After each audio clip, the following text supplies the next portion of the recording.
In this video, I'm going to show you how to fix Cyberpunk 2077 frame stutter error.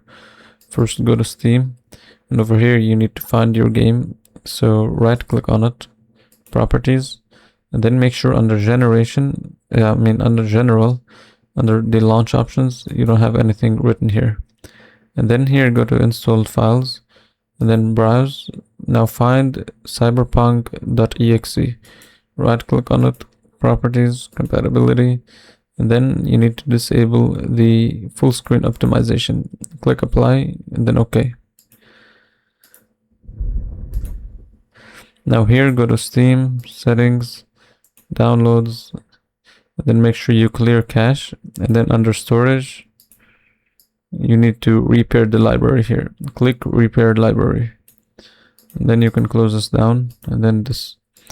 Now go to settings. Under settings, go to graphics, enable this option, and then find Cyberpunk over here in this list. If you don't find the game in this list, then you'll just have to add it.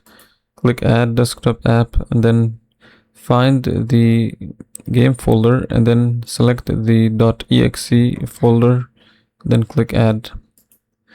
Then once you find your game, you'll click on the drop down menu, then select high performance, and then turn this option on, and this should fix it.